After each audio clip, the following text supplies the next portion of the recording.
Welcome back to the Lore and Valor podcast. I am your host, Justin Watson, and I am joined once again by award-winning independent filmmaker and my friend Sam Platiski, Hello. and author of science fiction, fantasy, zombie apocalypse, and several other things. And germane to note for this podcast, veteran Navy SEAL officer Mike Massa. Hey guys. All right, so I think we're all in a good place leaving episode 2, coming into episode 3 tonight. I'm going to go ahead and just kind of open it up at this point. Sam, why don't you go ahead and kind of lead off and talk about what kind of stood out to you on this episode? So this was the episode that I was in. When I said I'm in for this one, episode 3, and part of it was because in episode 1 and 2, you don't know what's in his head or not, and other people don't know what's in his head or not. So everything looks really bad for him. He looks like he's very guilty. And in this, they just say this is all happening. It's all happening right now, with the attempt on his life and the reporter's life. And so the reporter knows it's real. He knows it's real.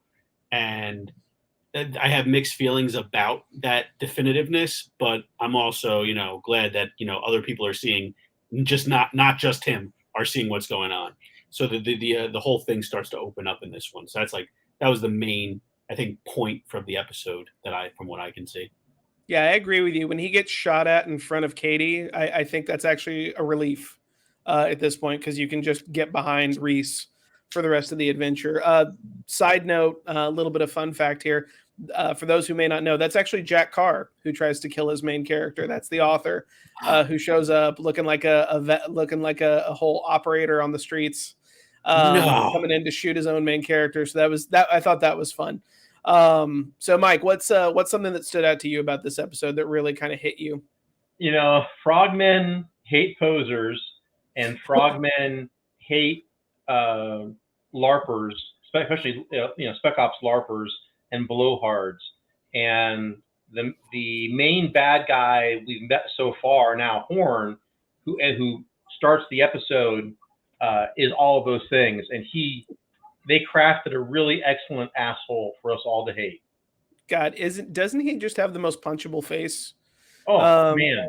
Yeah, I mean, it's a pretty nice. You don't want to shoot. I love. I agree with you. That sequence is so perfectly mapped out because, again, while not a special operations veteran, I have trained room clearing, and watching it, it's like, okay, that you're room clearing, but the point that really is telling to me in his character is after they're all done, and he yells at one of his private security contractors who's been training with him, because the security contractor was being nice and saying, oh, no, you take the room. And he was like, no, I want to feel like it's real. I need verisimilitude. And it's like, well, Horn, it's not real.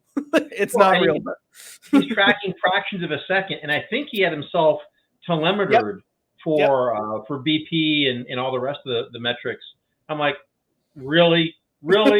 I really hope you're not going to say that this is supposed to be some sort of legit.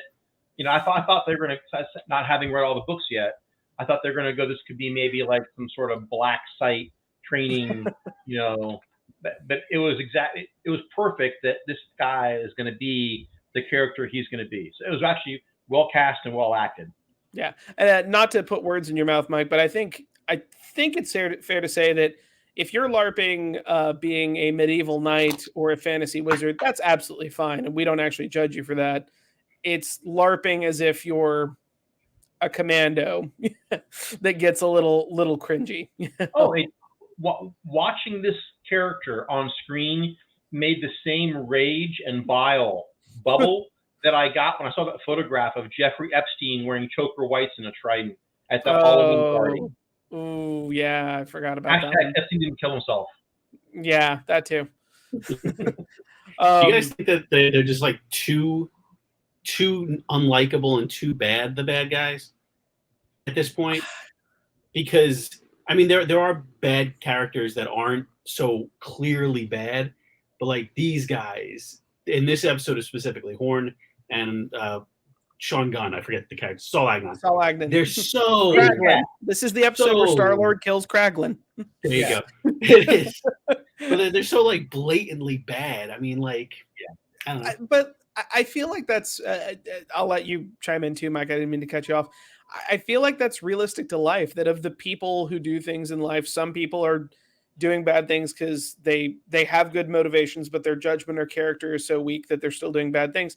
And other people are just selfish and douchey. They don't really need another excuse for what they're doing besides, I love my status and I'm going to pretentiously bullshit about sushi at my cocktail party and not even think about how empty my life is.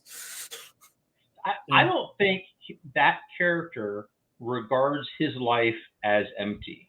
He has overweighted the trappings and significant. I'm gonna guess, because a lot of private military contractors and higher end reads more expensive private security firms have a lot of former military in them. So here's a guy that's never actually done anything for real, that has all these other people kissing his butt who do have a real track record. So it's going to inflate his sense of ego and reinforce his already monstrous ego. So, yeah. I bought it. And the ink, the roids, all of it. Perfect. Yeah. And we get to a scene later on where he's talking about, he's criticizing Gwyneth Paltrow for her particular brand of health shake, as if he's not being a douche himself, but that's from another episode. Yeah, no, I agreed. He's set up so, like, this is no spoiler. Reese is going to kill this guy, and it's going to feel pretty good when he does. But what this episode is focused on is Reese getting at that minion, the skinny little guy who, again, I think is a little more palatable just because he knows what he is. He's a douchey, amoral salesman at the highest level of his game. I don't like him, but he's a lot more. And I'm fine with Reese killing him, but I found him a lot more fun to watch than Horn. Horn, I was, to a lesser extent, Mike, I'm with you, where I'm like, you fucking wannabe, like, I cannot stand you. I was like, oh, you're a douche, but you're kind of funny. in between those things, they touch on some tradecraft. Reese does some more SEAL stuff. He talks more about sort of data security and using phones a certain way, and he pays cash for a really bad hotel room or motel room. So they continue to give a reasonable amount of lip service to that reality, and it adds enough. It's inadequate, but it adds enough to keep the flavor on the right side of suspension of disbelief. So I appreciated that. And did that all seem legit to you, Sam? Yeah. Yeah. I didn't think twice about it, Okay. It just seemed like a match. So I like that now Katie is fully on his, well, she may not be fully on his side, but she completely believes now, having narrowly missed getting assassinated. So I like that too. Well, yeah, there's another fun little bit of trivia. Something got cut when they leave the shooting, is that Reese, there's a scene that's deleted, maybe it'll end up in some special feature somewhere, where Reese actually goes through looking for the specific truck he can hotwire, because that wasn't like a second vehicle he had stashed. He stole that truck. So they actually in the parking garage. Yeah, in the parking garage. So they actually have a scene where he's going through looking for the specific vehicle that he, in one of his schools, has been trained how to actually steal properly.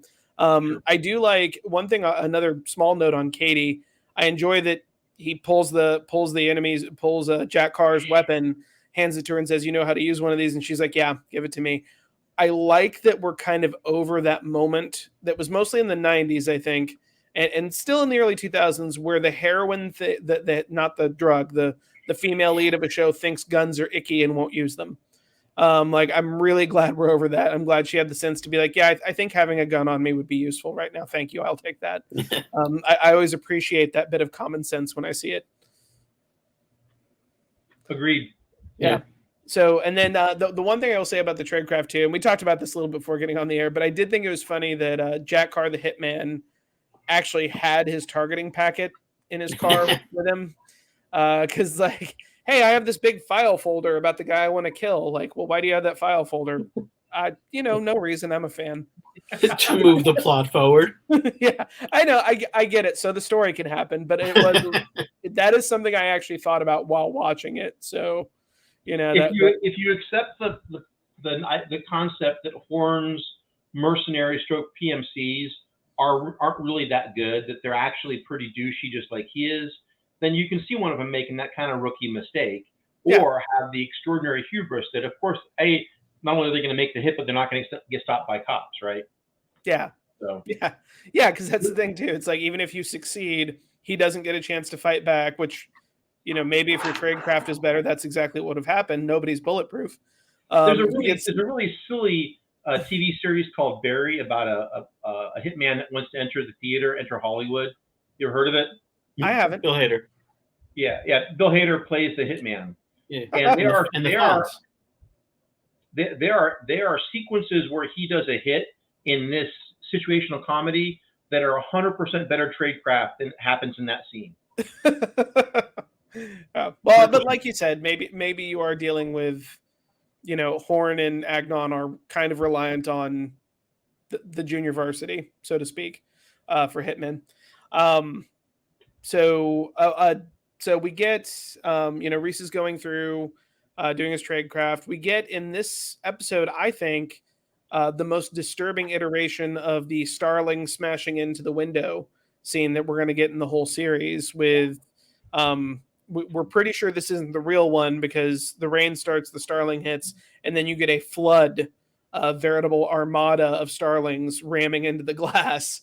And then his wife talking to him with his daughter's voice saying, "Daddy, she's going to be okay." So that they're playing that theme, they're keeping that thread of continuity. And I found that unsettling. That actually did unsettle me pretty well. I thought that was pretty effective. Oh, yeah. It's all going on in his head. Yeah. And his head is not a friendly place to be. Yeah. Even though we know the bad guys are real, he's still got issues. Yeah. Just because if you're paranoid and they're coming after you, you're justified. But not just that, he still has several different flavors of very genuine trauma on top of the other big reveal we're going to get shortly. Mm-hmm. That's true. That's true. Yeah. And in terms of that big reveal, this was actually talking about how Katie's character fluctuates between untrustworthy and despicable and somewhat noble and likable. I do like that in this one, she gets that key piece of information that's going to change Reese's life. You have a brain tumor that they knew about. That like we find out, I think it's this episode, we find out his chain of command knew there was a brain tumor, like that was not news to them, but it is news to Reese. Or maybe is that later on? I think that's episode 4. All he knows is that he has a tumor. Mm-hmm. And the location of the tumor has certain physiological and neurological effects. Yeah. I think that's all she tells him. Quick flashback, by the way. I watched this the second time with a nurse practitioner. And when the medical professional took the bribe to hand over the personal data, she wanted to leap through the TV and strangle that character. Not Katie, but the nurse that hands over the data. She was furious. Furious. It was fun to watch. Not ludicrously unethical. That doesn't mean it doesn't happen, but that really deeply offended her. Like she wanted to. Good for her. Sounds like a good person. Oh, American government betraying SEALs? Yawn. Wait, she did what? That was war. Motherfucker. Well, I mean, we all kind of expect Uncle Sam to act that way, don't we? It's sad, but is anyone really shocked? Not if you live long enough, no. Yeah. But yeah, so another note. So Riley Keough as his wife is actually getting way more screen time than I expected. Because I will say in the book, like you don't actually have a scene with them that's not a memory. In the book, you actually don't get to see them. The only time you see them in real time from the POV of the characters when they're already dead in the book. So I think she's doing a good job. And I think it's another fun little note that James Reese is so goddamn all-American that he married Elvis Presley's granddaughter. Because that's who that actress is, Riley Keough. Really? Yeah, she's Elvis's granddaughter. I did not know that. Very cool. Yeah. Yeah, and a few episodes we get to hear her singing, and there's a reason it sounds good. And I do like the tension between Ben, and it's not a huge blown out thing, but I like the tension between Ben and Reese over the reporter. That Ben has a very realistic reaction to, wait a minute, you're talking to a reporter? What the fuck, dude? Like, You know, who do we not trust in our community? Yeah, I agree. And then Reese says she's not a reporter; she's an asset. Like, I'm going to run this asset. Yeah, I've seen guys fool themselves like they're going to control the relationship with a journalist. It's kind of a hoot. Yeah, you get no say over what they print. You know, like it's one of the first things you learn. I pulled the additional duty of public affairs officer because I pissed off my battalion commander and he thought it would be funny. On my second Iraq tour, and that was one of the first things I learned is like, once they hear it, once they see it, and some of them are so unethical they'll invent it, but the rest of them, once they hear it, once they see it, it's public knowledge. You know, like they're gonna report it. So it was to my battalion commander's credit at that time, he was very clear that no one could interview our NCOs unless we had a reporter whose last name actually was motherfucker. It just would not happen. You know, don't even put him in front of him. Then if you find a John motherfucker from the Wall Street Journal, then you can put him in front of the sergeant major, but otherwise no. So cool. So we get to Sam, as a fellow Marvel head, we've been seeing Star-Lord in this kind of uber serious role for a long time, and now we've got Kraglin. Captain's got to teach stuff himself from Guardians of the Galaxy, and both of them in kind of serious roles. Like, how did you react to seeing them in this new light? Like, is it something you enjoyed, or was it kind of off-putting at first to see these two light characters kind of not for me. Really brutal. One of them, Star-Lord, doing some really brutal shit to Kraglin. No, they're actors. No, that didn't bother me at all. I think I messaged you like when I was watching the episode. I was like, I'm on episode 3. I was like, Sean Gunn's in it. Yeah. and I was like, I like Sean Gunn. He's a good guy, but he plays a good asshole too. You know, yeah, so good for him. Yeah, that range. I enjoyed it. Like I said, like I had no problem with his performance or anything. He's so it's like Joffrey in Game of Thrones. You're like, I want this motherfucker to get it, and he's gonna get it eventually, and he does, and much sooner than they don't draw it out. They don't draw out anything really in the show. That surprised me. Even what's his name, the guy we were talking about before, the wannabe. Yeah, they don't draw it out too much. Yeah. Spoilers, but he gets his revenge a lot. Yeah, and it gets it good. Feels good. And I will say that is something. So this is one of the reasons I'm probably pretty sweet on this show.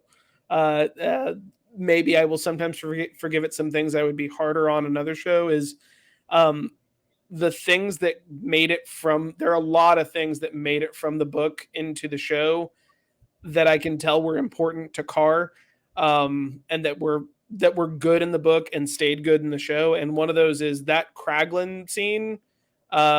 They imported most of that wholesale. Now, I think in the book, he maybe extracts him, then reinserts him, or he's just because this is, and Mike, I'll let you comment on the tradecraft a little bit. I had a little bit of question about just using the stereo system to overcome his screaming. Cause I was like, I mean, maybe that would work, but also that seems pretty risky. That's not how I would do that if I were going about delayed this. Reaction, right? Yeah. So I think that was the Hollywood piece. Yeah. People scream really, really loudly, and if you have ever heard it, you never mistake it. Yeah. And also, if you hear a full-blown terror scream, it scrapes at your head a little bit. Our bodies are programmed. I think our psyche is programmed to recognize ultimate distress. Princess Bride, right? The sound of ultimate suffering. The sound exists, right?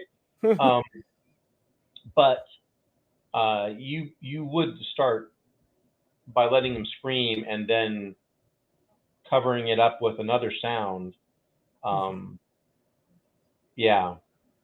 Also, I mean, it was a good Hollywood scream, but total screams of terror and absolute pain are almost like rabbits screaming. Yeah. It's unintelligible. It isn't it's I can't think of a movie where they really have captured that though, Mike, because I I hear you on that note, but I can't think of. Guy. Well, and I've heard some great sound design. The sound design in Normandy and Saving Private Ryan I was not a veteran yet. I was actually in high school, but it was the sound design itself was so good that it was the first time I actually thought about the fact that I might get my ass shot off if I joined the army. Black Hawk Down had good sound design too. Yep, that's true too.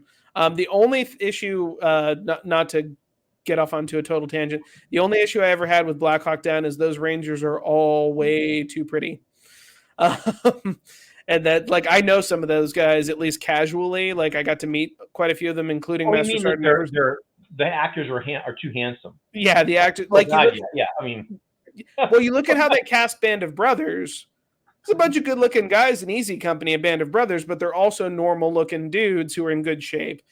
And then they cast Black Hawk Down, and it looks like Orlando Bloom and Ewan McGregor and Jason Hartnett. I've met Master Sergeant Eversman, and that's the only thing he bitched about to me about the movie was Josh Hartnett being cast as him. He's like, yeah, otherwise it's pretty good. They leave a lot out, but it's a movie. What do you want? Now, my brother, being a 10th Mountain Division veteran, had a lot more problems with the depiction of how Mogadishu went down in the movie. Not the book, but the movie. But anyway, so we get to the tradecraft, and we agree that was kind of questionable. But I do think there's a certain efficiency you have to have when you're doing sets and you're shooting and you have a budget. Like, I mean, Sam, you actually have experienced this. You've made several features at this point, like, I'm sure you would love to have, like, I have a set piece for everything in my mind. But sometimes even when you got a good budget, you got to make do. I have yet to have a good budget, but in my movies, no, you got to make the best of what you have.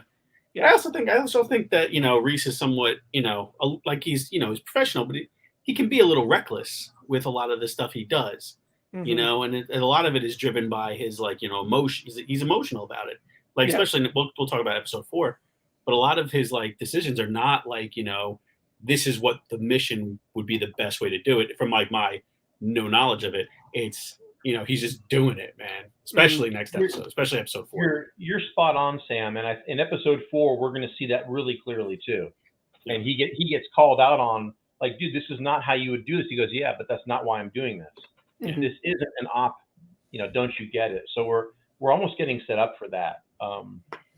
But returning to where we were, I see that interrogation scene was sufficiently credible. I like the touch note of bringing along bone treats for the puppy dog so it wouldn't bark, and dog's like, oh, my buddy's getting tortured, but I've got fresh bone. Awesome. That's why you don't get a lap dog. It was funny. We were watching that episode, and I remember my wife turning to me and being like, he's not going to kill the dog, is he? He's not going to hurt the dog. And I'm like, there wasn't a dog in the book. But I don't think, they can have this guy torture people and even risk collateral damage, but I don't think they can have him kill a dog and still expect people to. He wouldn't be a hero. Yeah, you can't. In writing and in movies, I think there's some pretty bright lines about not depicting realistic violence against cute animals or minor children. And where those things are hinted at or they happen slightly off of screen, it's because you need to identify a given character or group as the ultimate bad guy so that later on you're justified in doing ultimate bad guy things against them. Yeah. So it makes sense that our good guy is not going to threaten the dog. Although that would have been interesting. We saw how well that worked in Silence of the Lambs, right? When the little puppy dog goes down the hole. She's like, I don't know, mister. She's pretty bad hurt. And that guy's highly motivated to give her what she wants. True. So and in her case, we can definitely understand. Or not. Yeah. Sorry, I didn't mean to talk over you, Mike. What was that last? I don't know if Saul Agnon the character had enough soul. Would he risk the biscuit for his puppy dog if the dog was at risk of being injured by Reese? We never got that, though. Reese did the smart thing, gave the dog treats. The dog's utterly indifferent to the fate of his owner. Probably wasn't a very good owner. Dogs not. Dogs get it. Yeah, and I do like that Saul Agnon breaks very easily because that's what you would expect of that dude. Like Reese doesn't have to do much. And he went out. He by far has the best death of anybody in this whole series. Yeah, I mean, slip sliding away on heroin has got to be the least bad way to die. Yeah. In that respect, I thought you meant the best death scene. I was like, I don't know. Yeah, no, he had the easiest. Yeah. He had the best death in the sense of if I had to pick from amongst those different ways to die, and death was not an option. Yeah. And I would definitely choose. Yeah, I'll OD on heroin because you just bliss out while you're briefly aware of it and then you're gone, as opposed to other things that occur. Yeah. Whew. Yeah. No, I agree. A lot of last little nerdy military note. They mentioned that the hitman was either MARSOC or Marine Raider. MARSOC. I'm gonna get into this a little bit. So the SEALs in the show say it with a bit of like, oh, he's a MARSOC or a Raider or whatever the hell they're calling themselves these days. Oh, it's adorable. Yeah, a little bit of a older sibling to younger sibling there, a little bit maybe, but I find Marine Raiders are kind of interesting to me because I wouldn't say I worked with them because that would imply I went on a mission with them. I didn't. When I was a staff weenie, we had MARSOC in the region of Afghanistan, for which I was an operations officer. So I did liaise and coordinate with them a lot. That would be more accurate. And they were all very motivated, very brave, very proficient Marines. So I'm not throwing shade on them. But one thing about the American military is our elite forces tend to be special mission units. You don't use Navy SEALs as just hyper trained infantry. They do actual special missions. They're not, they're not. You're not supposed to. You're not supposed to. Anyway, likewise, special. Cough. Yeah. Fair enough. Likewise, Special Forces, the Green Berets, and likewise the Rangers and CAG, what is popularly known as Delta Force. Marine Raiders are they're kind of, in my mind and how I see them operate, they're a rare example of us saying, oh, this is a more elite infantry unit. Because other armies do that. Other armies will just have, this is a conventional unit, but it's more elite. Like in World War II, the eliteness or not of the Waffen-SS is largely dependent on what year you're talking about it and what particular unit of the Waffen-SS you're talking about. But that idea of like, oh, we're going to have a conventional unit that is better than our other conventional units. I know the United States Army very much embraces the idea that our conventional combat units are largely interchangeable in terms of their level of proficiency. Now, they may be focused on a particular region or mission, but we don't say the 82nd Airborne thinks they're better than other infantry divisions, but it is not policy of the United States Army that the 82nd Airborne Division is elite and the 10th Mountain Division or the 4th Infantry Division is not. Isn't there a large army unit that rotates amongst its regiments or battalions, the requirement to always have a certain amount ready to go within however many hours at, is it Benning? Yeah. Well, it's actually at Bragg. And that's the 82nd Airborne, and it's the Global Reaction Force. So doesn't that group actually maintain a higher level of military proficiency because they always have to have a fairly large combined arms unit on short notice ready to go? Debatable. And they're not really combined arms. They're an airborne unit. They don't have the 82nd doesn't have its air-loadable tanks anymore. It used to have a battalion of light tanks. They do have Apaches and things like that ready to support them, but they don't have any mechanized component. They just have their light artillery and their infantry units and the supporting units to those. Arguable, I think, again, like my friends in the 82nd would say, fuck you, Justin, we absolutely are more ready.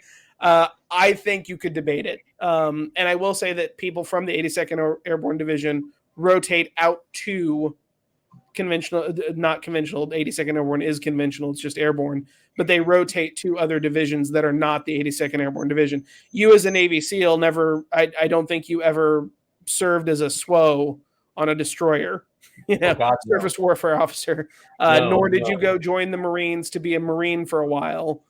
You were just a Navy SEAL. Likewise, our special forces soldiers generally stays in the special forces community once they go that route, with some exceptions.